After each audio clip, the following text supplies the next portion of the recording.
ओम शांति। यो तो संपूर्ण संगम युग ही मिलने का, मनाने का एक बहुत बड़ा त्योहार है, क्योंकि जब से बाबा हमारे जीवन में आए तब से जीवन में खुशियाँ आ गई और खुशियों को सेलिब्रेट करने के लिए बाबा हमें विभिन्न जो धारणाएं सिखाते हैं और संगम युग पर हम ईश्वरीय श्रीमत पर चलकर जो भी कदम उठाते हैं उनके यादगार पर्व हम इस समय भक्ति मार्ग में भी देख रहे हैं और उनके आध्यात्मिक अर्थों को भी हम समझ रहे हैं। कल दशहरा मनाया और आज बाबा ने सच्चा सच्चा दशहरा किसे कहते हैं, और फिर दशहरे के बाद आती है दीपावली। तो सच्ची दीपावली का अर्थ क्या है, दोनों बातें आज की मुरली में बहुत गहराई से समझाई हैं। यूँ तो दीपावली 21 तारीख को हम सभी मनाएंगे और वो मनाते भी हम 5 दिनों तक हैं लगातार, लेकिन वास्तविक दीपावली का अर्थ क्या है और इस दुनिया के अंदर कब ऐसा समय आएगा जब हर आत्मा का दीपक जगमगा जाएगा और सारी सृष्टि रोशन हो जाएगी, अंधकार दूर हो जाएगा। वो समय सतयुग आया कि आया, परंतु उसके आने से पूर्व हमें उस सतयुग को अपने अंतर में अनुभव करना है और सदा काल के लिए आत्म दीप जगाना है। तो आज की मुरली हमें सच्चा सच्चा दशहरा और दिवाली कैसे मनानी है वो भाव बता रही है। सुनते हैं प्यारे बाबा के मधुर महावाक्य। आज है 3 तारीख, 3 अक्टूबर 2025। बाबा के महावाक्य हैं, मीठे बच्चे तुम हो सच्चे सच्चे परवाने। क्या है सभी आज का स्वमान, हम हैं सच्चे सच्चे परवाने जो अभी क्षमा पर फिदा होते हो। इस फिदा होने का ही यादगार यह दीपावली है। बाबा पर हम परवाने फिदा हो जाते हैं, न्योछावर हो जाते हैं। प्रश्न है, बाप ने अपने बच्चों को कौन सा समाचार सुनाया है? बहुत सारा समाचार सुनाए हैं ना। उत्तर है, बाबा ने सुनाया, तुम आत्माएं निर्वाण धाम से कैसे आती हो और मैं कैसे आता हूँ। मैं कौन हूँ, क्या करता हूँ, कैसे राम राज्य स्थापन करता हूँ, कैसे तुम बच्चों को रावण पर विजय पहनाता हूँ। अभी तुम बच्चे इन सब बातों को जानते हो। तुम्हारी ज्योति जगी हुई है।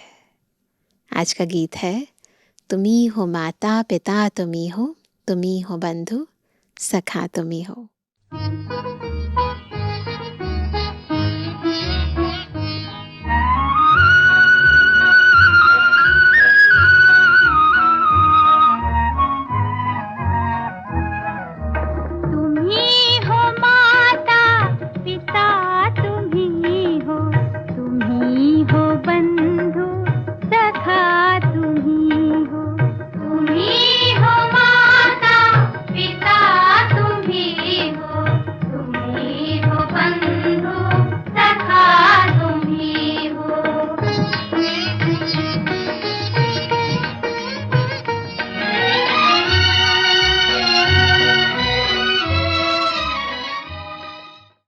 ओम शांति।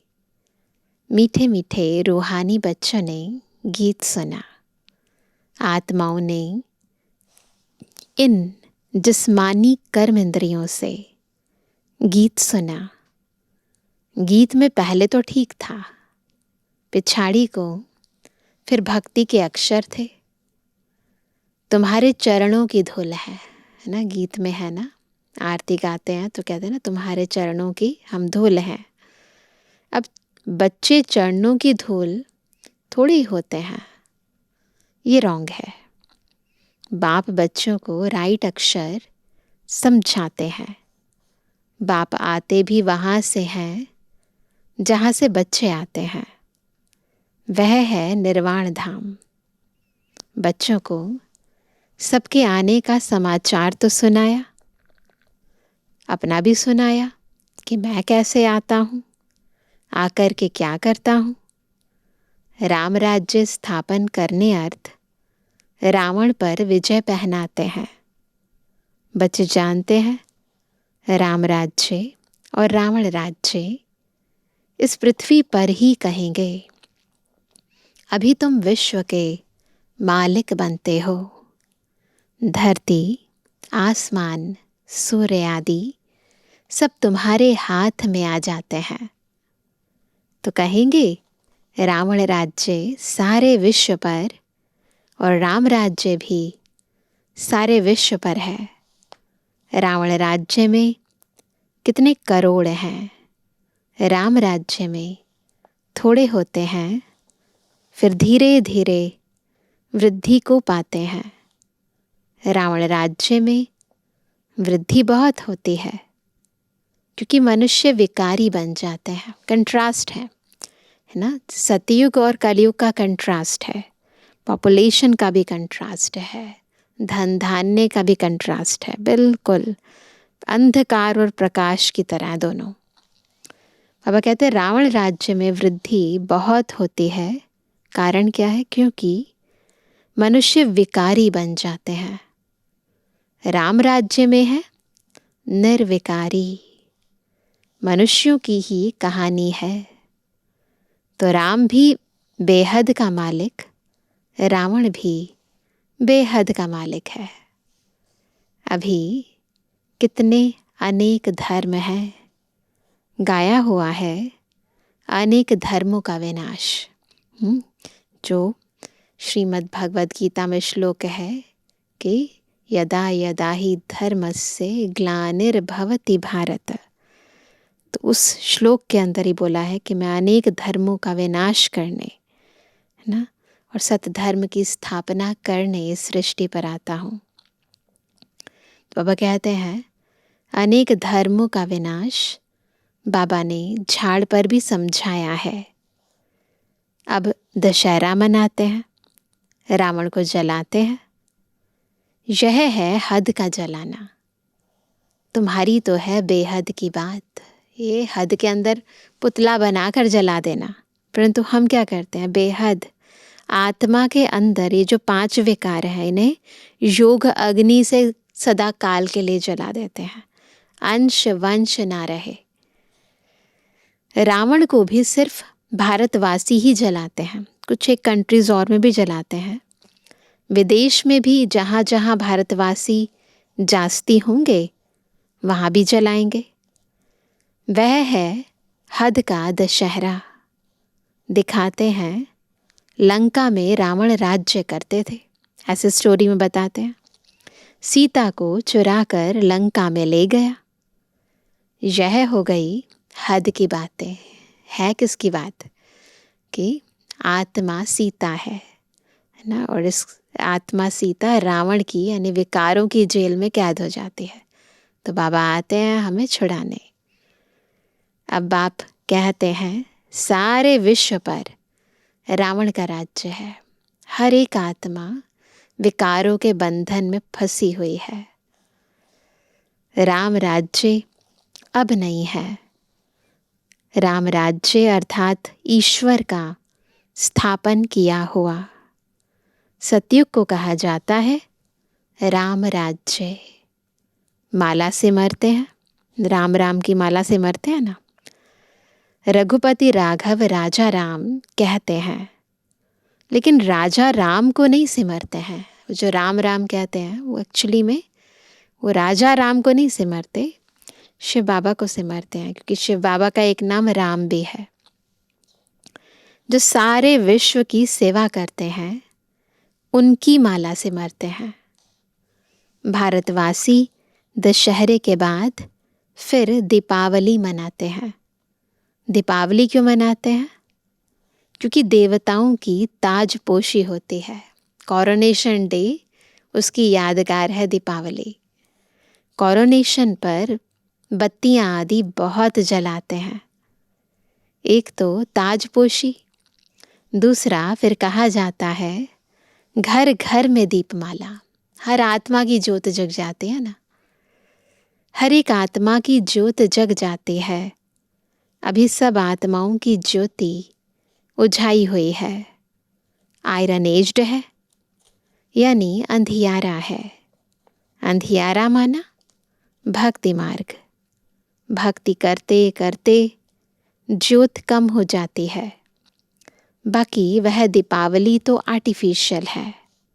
ऐसे नहीं कि कोरोनेशन होता है तो आतिशबाजी जलाते हैं, दीपमाला पर लक्ष्मी को बुलाते हैं, पूजा करते हैं। यह उत्सव है भक्ति मार्ग के। जो भी राजा तख्त पर बैठते हैं तो उनका कोरोनेशन डे धूमधाम से मनाया जाता है। वहाँ ऐसे दीपावली दशहरा नहीं मनाते है ना। जो भी राजा तख्त पर बैठता है तो उनकी ताजपोशी का दिवस सभी सेलिब्रेट करते हैं। यह सब है हद के। अभी तो बेहद का विनाश, सच्चा सच्चा दशहरा होना है। बाप आए हैं सबकी ज्योत जगाने। मनुष्य समझते हैं हमारी ज्योत बड़ी ज्योत से मिल जाएगी। ऐसे सोचते ना, ज्योति ज्योत में समा गई। ब्रह्म समाजियों के मंदिर में सदैव ज्योत जगती है, अखंड ज्योत जगाते हैं। समझते हैं जैसे परवाने ज्योति पर फेरी पहन फिदा होते हैं, वैसे हमारी भी आत्मा अब बड़ी ज्योति में मिल जाएगी। बड़ी ज्योति यानी परमात्मा में मिल जाएगी। इस पर दृष्टांत बनाया है।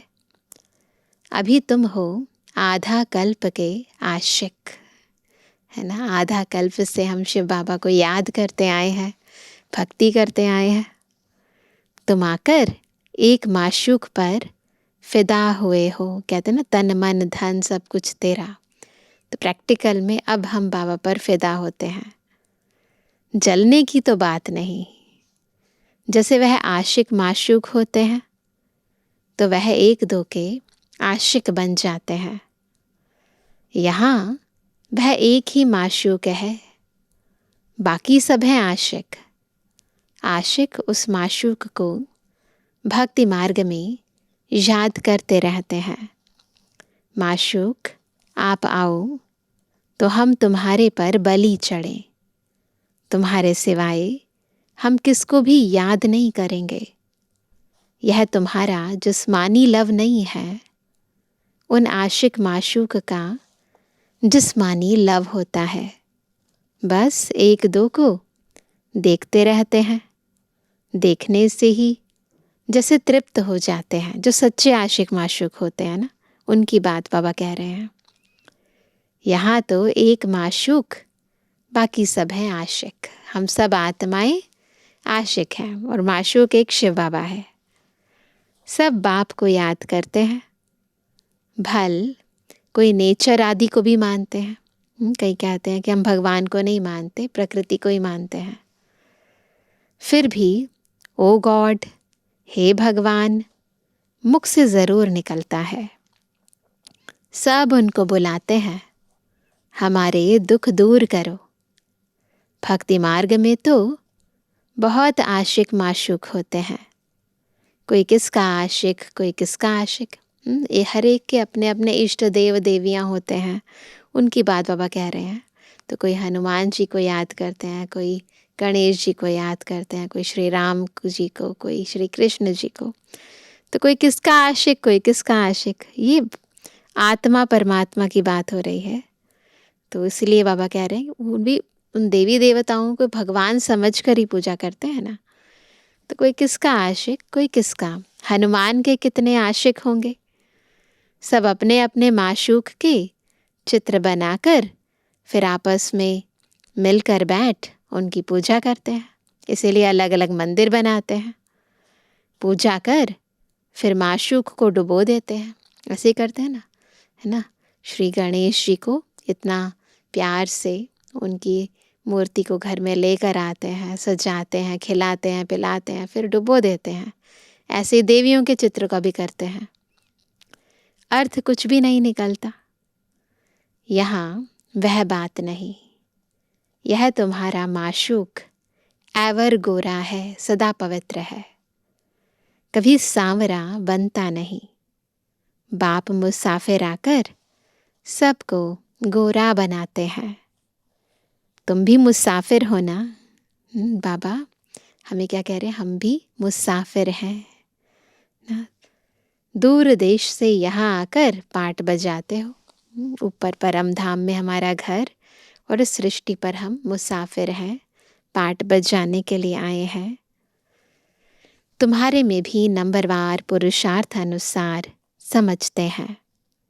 अभी तुम त्रिकालदर्शी बन गए हो। रचता और रचना के आदि मध्य अंत को जानते हो तो तुम हो गए त्रिकालदर्शी ब्रह्मा कुमार कुमारियाँ। जैसे जगत गुरु आदि का भी टाइटल मिलता है ना, तुमको यह टाइटल मिलता है। कौन सा? ब्रह्मा कुमार ब्रह्मा कुमारियाँ। तुमको सबसे अच्छा टाइटल मिलता है। कौन सा टाइटल मिलता है? बहुत सारे टाइटल बाबा देते हैं बच्चों को। कौन सा है सबसे अच्छा टाइटल? स्वदर्शन चक्रधारी। तुम ब्राह्मण ही स्वदर्शन चक्रधारी हो। यह शिव बाबा भी है। शिव बाबा भी है स्वदर्शन चक्रधारी। शिव बाबा भी है, हाँ, क्योंकि स्वदर्शन चक्रधारी आत्मा होती है ना, शरीर के साथ, है ना। बाप भी इसमें आकर समझाते हैं। पूरे हमारे 84 जन्मों का राज बाबा हमें समझाते हैं। शिव बाबा स्वदर्शन चक्रधारी ना हो तो तुमको कैसे बनाए? अगर बाबा को हमारे 84 जन्मों का पूरा ज्ञान ना हो तो हमें कौन बताएगा? बाबा ही तो बताते हैं। वह सबसे सुप्रीम ऊंचते ऊंच आत्मा है। देह को थोड़ी कहा जाता। वह सुप्रीम बाप ही आकर तुमको सुप्रीम बनाते हैं। स्वदर्शन चक्रधारी आत्माओं के सिवाय कोई बन ना सके। कौन सी आत्माएं? जो ब्राह्मण धर्म में है। जब शूद्र धर्म में थे तो नहीं जानते थे। अब बाप द्वारा तुमने जाना है। कितनी अच्छी अच्छी बातें हैं। तुम ही सुनते हो और खुश होते हो। बाहर वाले यह सुने तो आश्चर्य खाएं। ओहो, यह तो बहुत ऊंच ज्ञान है। अच्छा, तुम भी ऐसा स्वदर्शन चक्रधारी बनो तो फिर चक्रवर्ती राजा, विश्व का मालिक बन जाएंगे। यहाँ से बाहर गए, खलास। माया इतनी बहादुर है, यहाँ की यहाँ रही। जैसे गर्भ में बच्चा अंजाम यानी वायदा कर निकलता है, फिर भी वहाँ की वहाँ रह जाती है। यहाँ भी ऐसे ही होता है।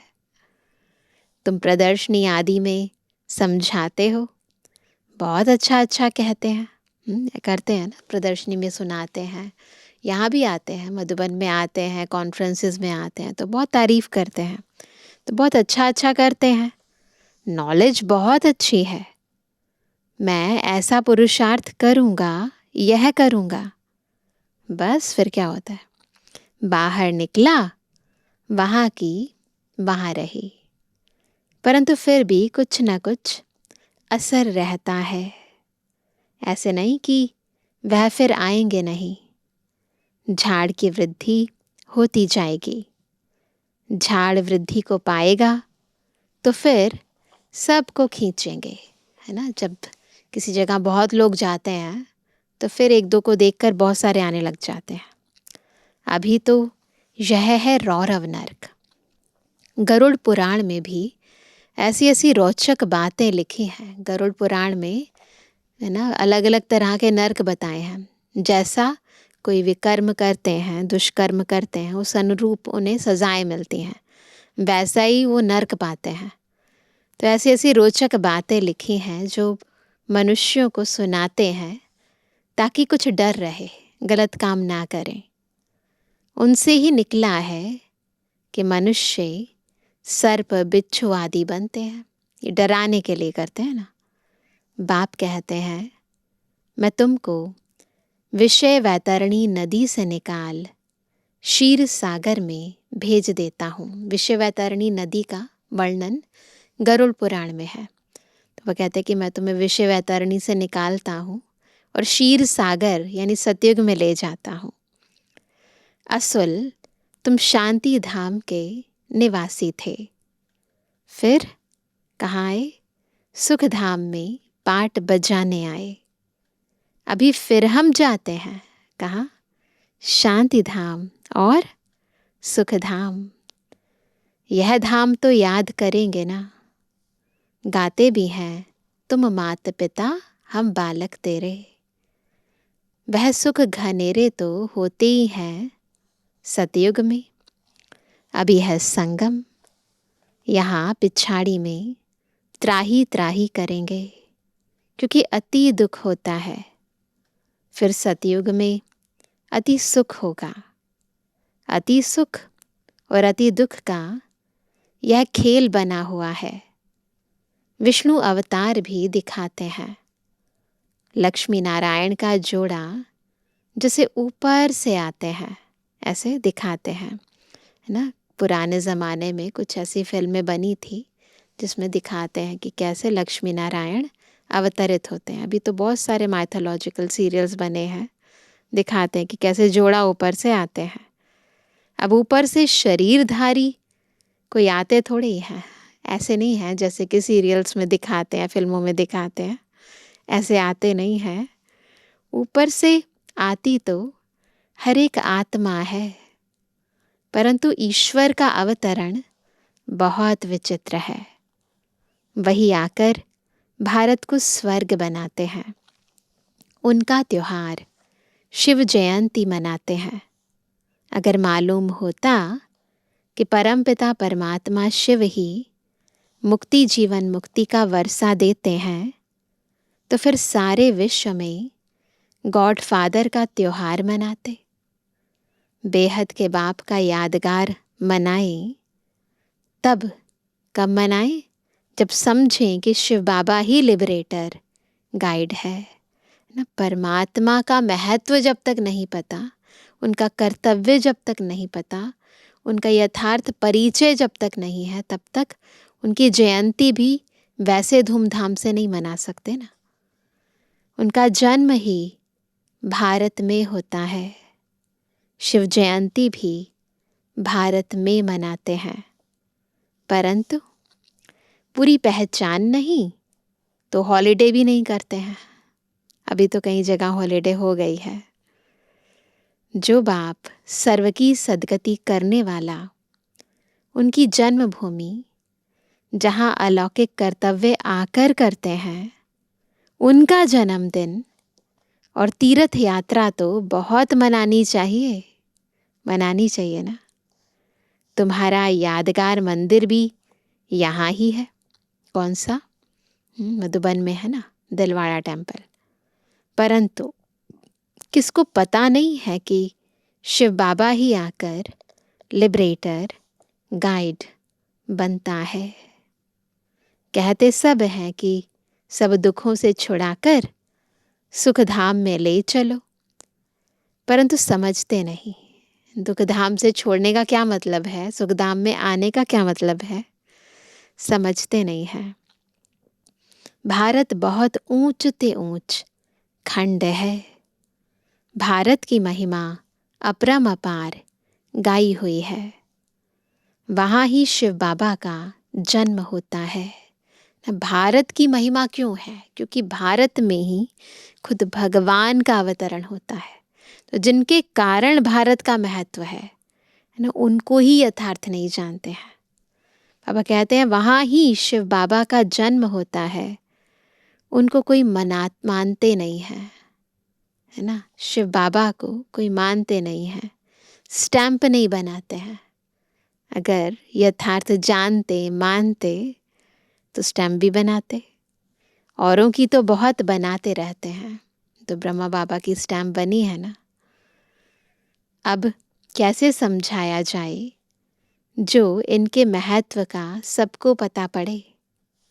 विलायत में भी सन्यासी आदि जाकर भारत का प्राचीन योग सिखलाते हैं। जब तुम यह राजयोग बताएंगे तो तुम्हारा बहुत नाम होगा। बोलो, राजयोग किसने सिखाया था? यह किसको पता नहीं है। कृष्ण ने भी हठ योग तो सिखाया नहीं। यह हठ योग है सन्यासियों का, जो बहुत अच्छे पढ़े लिखे हैं, जो अपने को फिलॉसफर कहलाते हैं। वह इन बातों को समझ और सुधर जाएं। कहें हमने भी शास्त्र पढ़े हैं, परंतु अब जो बाप सुनाते हैं वह राइट है, बाकी सब है रॉन्ग। तो यह भी समझें कि बरोबर बड़े से बड़ा तीर्थ स्थान यह है जहाँ बाप आते हैं। तुम बच्चे जानते हो, इसको कहा जाता है धर्म भूमि। भारत देश को क्या कहते हैं? धर्म भूमि। यहाँ जितने धर्मात्मा रहते हैं उतने और कहाँ नहीं। तुम कितना दान पुण्य करते हो, बाप को जानकर तन मन धन सब इस सेवा में लगा देते हो। दान पुण्य करते हैं, है ना। यहाँ इस भूमि पर कितने धार्मिक तीर्थ स्थान हैं। तो बाबा कहते हैं बाप ही सबको लिबरेट करते हैं, सबको दुख से छुड़ाते हैं। और धर्म स्थापक कोई दुख से नहीं छुड़ाते हैं। आते हैं, उस समय दुख बहुत होता है, दुखों को हटाने के लिए प्रयास करते हैं, परंतु ना सच्चाई यही है कि जनसंख्या बढ़ती जाती है, दुख भी बढ़ते जाते हैं इस सृष्टि पर। क्योंकि जब तक दुख हरता सुख करता ना आए, तब तक इस सृष्टि पर सच में सुखधाम की स्थापना नहीं हो सकती और दुख कोई हर नहीं सकता। तो बाबा कहते हैं सबको दुख से छुड़ाते हैं और धर्म स्थापक कोई दुख से नहीं छुड़ाते हैं। वह तो आते ही हैं उनके पिछाड़ी, है ना।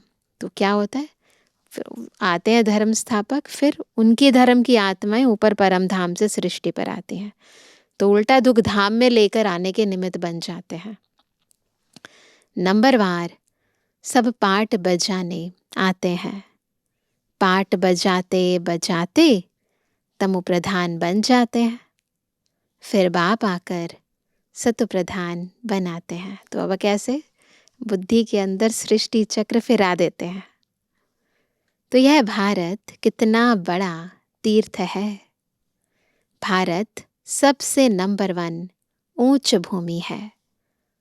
बाप कहते हैं मेरी यह जन्म भूमि है, मैं आकर सबकी सदगति करता हूँ, भारत को हेवन बना देता हूँ। तुम बच्चे जानते हो बाप स्वर्ग का मालिक बनाने आए हैं। ऐसे बाप को बहुत प्यार से याद करो। तुमको देख और भी ऐसे कर्म करेंगे।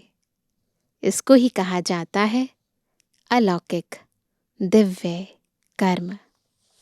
ऐसे मत समझो कोई नहीं जानेंगे, ऐसे निकलेंगे जो तुम्हारे यह चित्र भी ले जाएंगे। अच्छे अच्छे चित्र बने तो स्टीमर भरा कर ले जाएंगे। स्टीमर जहाँ जहाँ खड़ा रहता है वहाँ यह चित्र लगा देंगे। तुम्हारी बहुत सर्विस होनी है ना। ये साकार बाबा के महावाक्य हैं और उसके बाद कितनी सेवाएं देश विदेश में हुई। बहुत उदार चित्त हुंडी भरने वाले सावल शाह भी निकलेंगे जो ऐसे काम करने लग पड़ते हैं ताकि सबको मालूम पड़े कि यह कौन है जो इस पुरानी दुनिया को बदल और नई दुनिया स्थापन करते हैं। तुम्हारी भी पहले तुच्छ बुद्धि थी, अभी तुम कितने स्वच्छ बुद्धि बने हो। जानते हो हम इस ज्ञान और योग बल से विश्व को हेवन बनाते हैं। बाकी सब मुक्ति धाम में चले जाएंगे। तुम्हें भी अथॉरिटी बनना है। बेहद के बाप के बच्चे होना शक्ति मिलती है याद से। बाप को वर्ल्ड ऑलमाइटी अथॉरिटी कहा जाता है। सभी वेदों शास्त्रों का सार बताते हैं। तो बच्चों को कितना उमंग रहना चाहिए सर्विस का। बाबा तो सेवा की इतनी सारी युक्तियां बताते हैं। जब तक उमंग नहीं है सेवा करने के अंदर, है ना, उत्साह नहीं है, इच्छा नहीं है, तब तक सेवा कर नहीं पाते हैं। तो बच्चों को कितना उमंग रहना चाहिए सर्विस का। मुख से ज्ञान रत्नों के सिवाय और कुछ ना निकले, ऐसी स्थिति हो। तुम हर एक रूप बसंत हो। स्वदर्शन चक्रधारी भी हैं, परवाने भी हैं, रूप बसंत भी हैं। तुम देखते हो सारी दुनिया सब्ज यानी हरी भरी बन जाती है।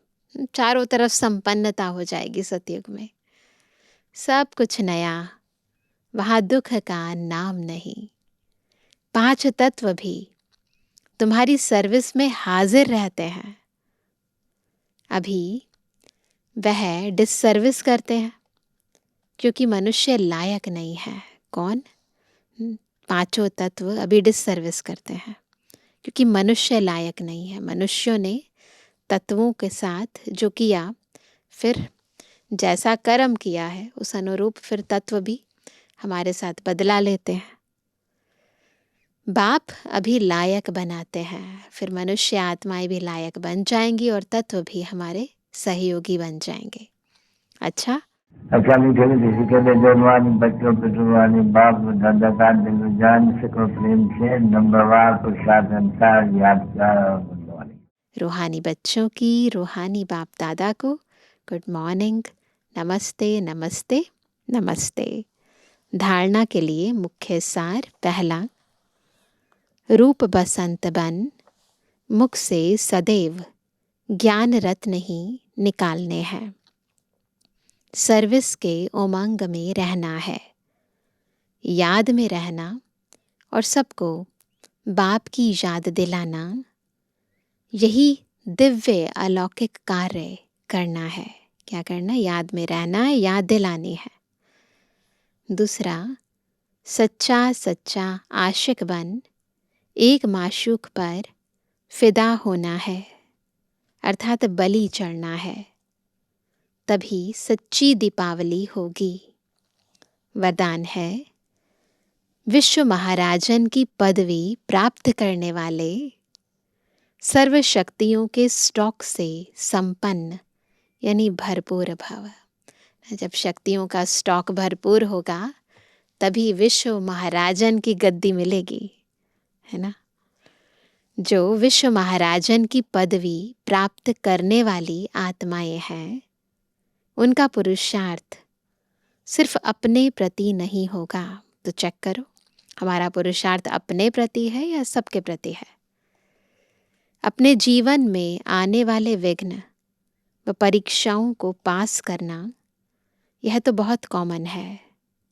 लेकिन जो विश्व महाराजन बनने वाली आत्माएं हैं, उनके पास अभी से ही सर्व शक्तियों का स्टॉक भरपूर होगा। उनका हर सेकंड, हर संकल्प दूसरों के प्रति होगा। तन मन धन समय श्वास सब विश्व कल्याण में सफल होता रहेगा। तो देखो, हमारा समय श्वास तन मन धन कहाँ सफल हो रहा है? स्व प्रति या विश्व प्रति? स्लोगन है, एक भी कमजोरी अनेक विशेषताओं को समाप्त कर देती है। नोट करेंगे, एक भी कमजोरी अनेक विशेषताओं को समाप्त कर देती है, इसलिए कमजोरियों को तलाक दो। सदाकाल के लिए कमजोरियों को तलाक दे दो। आज का अव्यक्त इशारा, स्वयं और सर्व के प्रति मनसा द्वारा योग की शक्तियों का प्रयोग करो। अपनी शुभ भावना, श्रेष्ठ कामना, श्रेष्ठ वृत्ति, श्रेष्ठ वाइब्रेशन द्वारा किसी भी स्थान पर रहते हुए मनसा द्वारा अनेक आत्माओं की सेवा कर सकते हो। इसकी विधि है लाइट हाउस, माइट हाउस बनना। इसमें स्थूल साधन, चांस व समय की प्रॉब्लम नहीं है, सिर्फ लाइट माइट से संपन्न बनने की आवश्यकता है। तो इसलिए लाइट हाउस बनो, माइट हाउस बनो और सारी सृष्टि को तत्वों सहित सबको सकाश दो, मनसा सेवा करो। अच्छा, ओम शांति।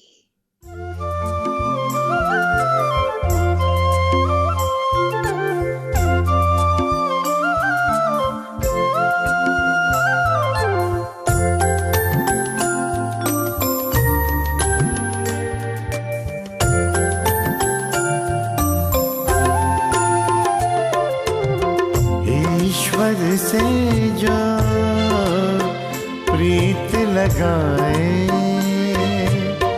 बन जाए वो गुणवान। ईश्वर से जो प्रीत लगाए बन जाए वो गुणवान।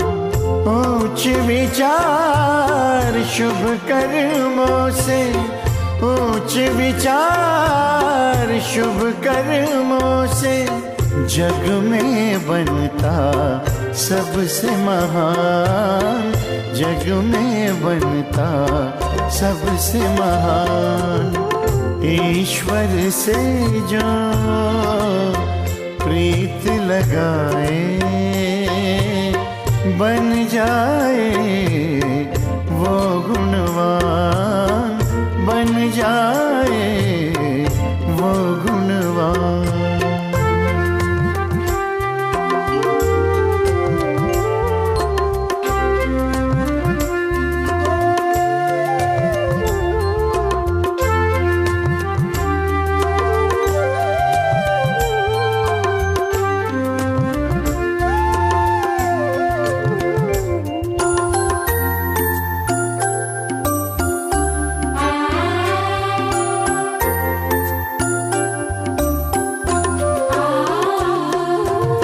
शीतल दृष्टि नम्र जीवन से सबको वो सुख देता है। शीतल दृष्टि नम्र जीवन से सबको वो सुख देता है। जैसे बरसे झरझर बादल दिल से दुआएं लुटाता है। निर्मल चिंतन निस्वार्थ भाव से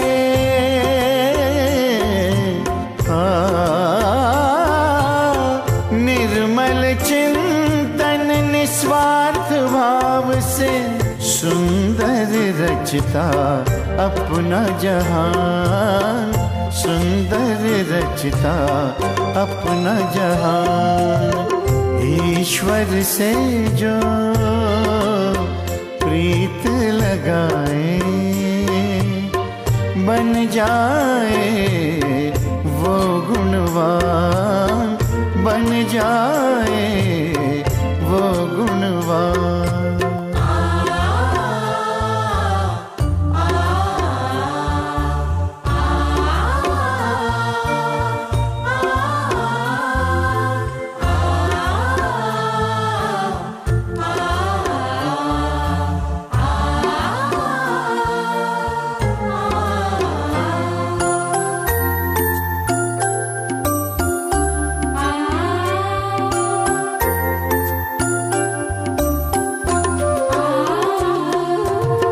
जैसे धार से पत्थर पिघले, कष्टों को सह कर खुद को बदले।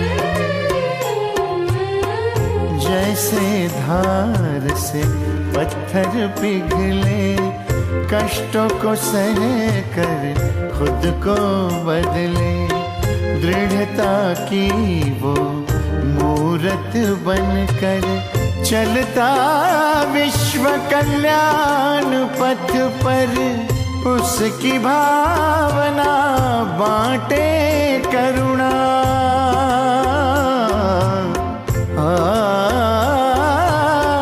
उसकी भावना बांटे करुणा, स्नेह शीतलता उसकी शान, स्नेह शीतलता उसकी शान।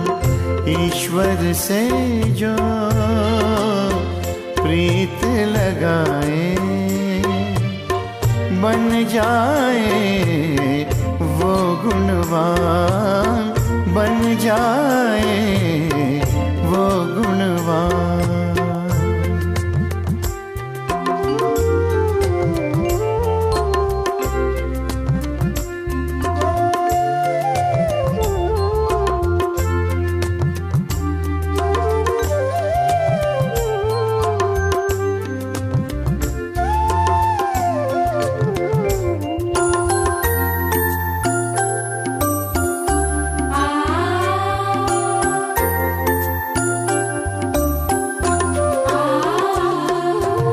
फरिश्तों जैसी चाल है उसकी, व्यवहार से वो दिव्य दर्पण। फरिश्तों जैसी चाल है उसकी, व्यवहार से वो दिव्य दर्पण। स्नेह की खुशबू सबको देता, पुष्प जैसा उसका मन। उसकी महिमा ये जग गाता,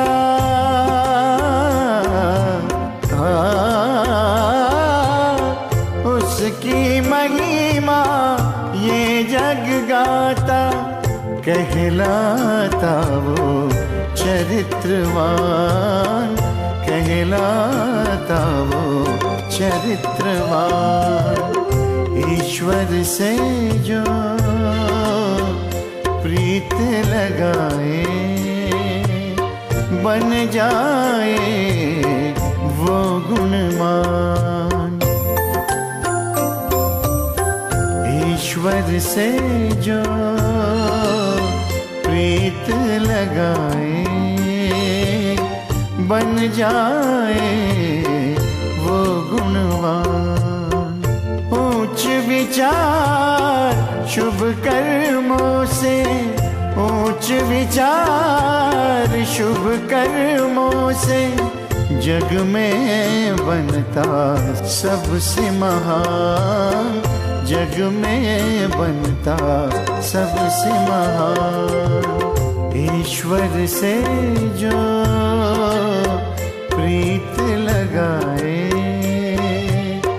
बन जाए वो गुणवान, बन जाए वो गुणवान, बन जाए